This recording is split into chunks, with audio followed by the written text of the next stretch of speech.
هل يحيرك وقوف ما يعرف بالعالم المسيحي خلف فكرة الدولة اليهودية؟ وهل تساءلت يوماً كيف يتحالف أتباع دينين مختلفين رغم كل التناقضات العقدية والصراعات التاريخية؟ لماذا كان اجتماعهما خاصة على فكرة إقامة وطن قومي لليهود في فلسطين؟ هل يؤرقك واقع اجتماعهم وتفرقكم؟ لعلك تعرف جواب هذه الأسئلة اليوم.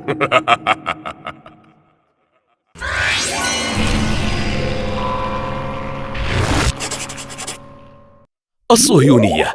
يعرف الكثير أنها المشروع السياسي الذي تبنى فكرة إنشاء دولة يهودية على أرض فلسطين، لكن قليل من يعرف أن هدف الصهيونية في ذلك هو التمهيد لظهور المسيح الذي سيؤسس في تلك الأرض مملكة الرب ثم يحكم العالم.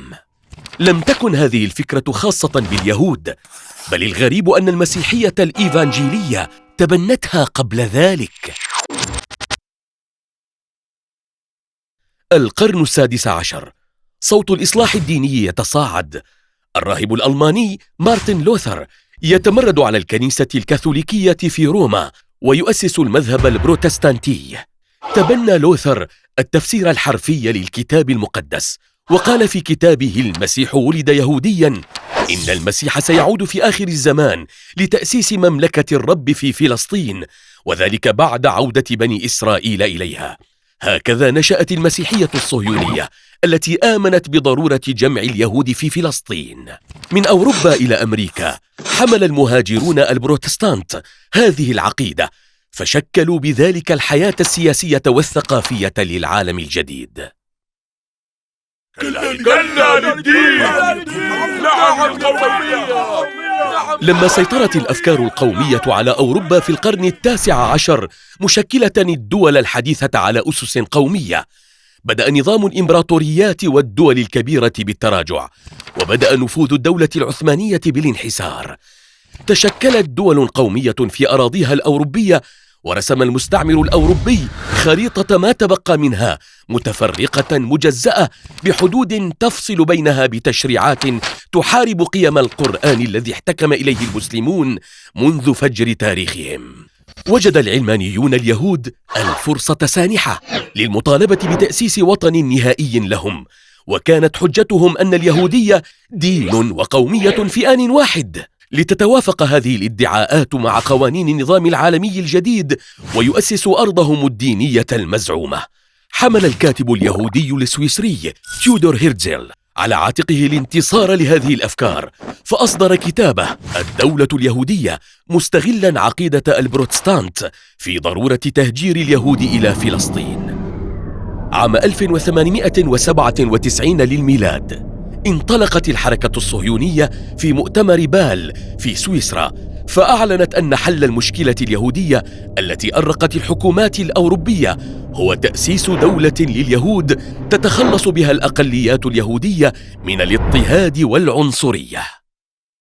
في سعيه نحو هدفه التقى هيرتزل السلطان عبد الحميد الثاني عام 1901، فوضه على منح اليهود حق التجمع في فلسطين مقابل سداد ديون الدولة العثمانية الهائلة، لكن السلطان رفض ذلك وطرد هيرتزل من قصره.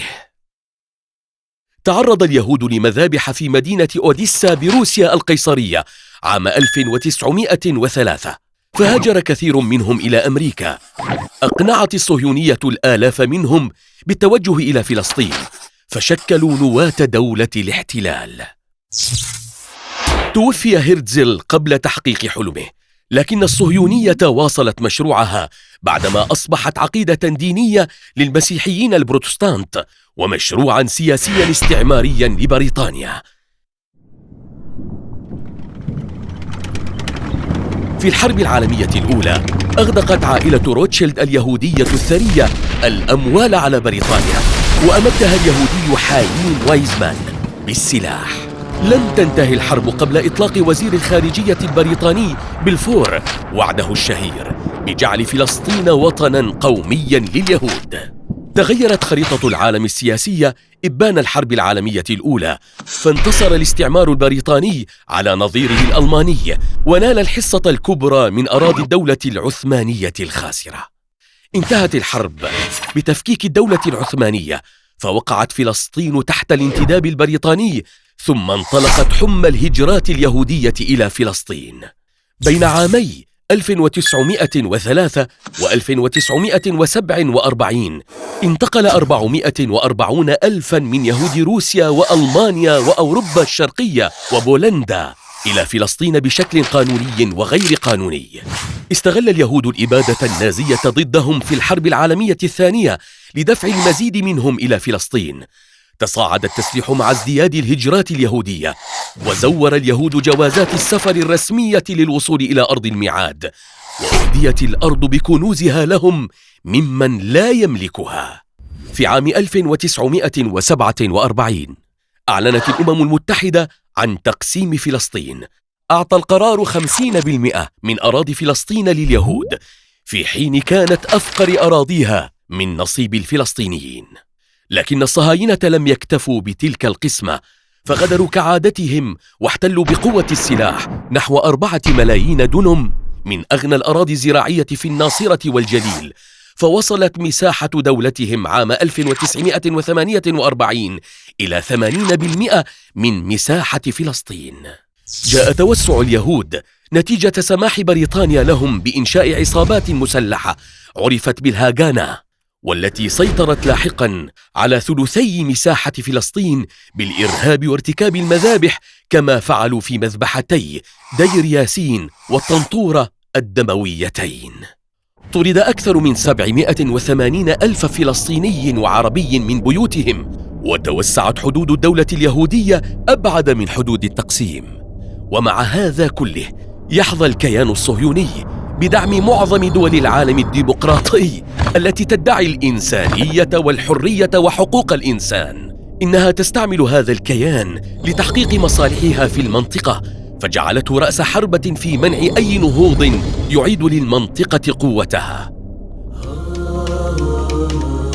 القوة بعد الضعف، والضعف بعد القوة، النصر والهزيمة، الموت والحياة، المدافعة المستمرة، كلها من سنن الله في خلقه تجري على عباده، يبتليهم بالخير والشر ليميز الخبيث من الطيب، ويصطفي من الناس شهداء وعبادا ينهضون بالأمة من ركام الضعف.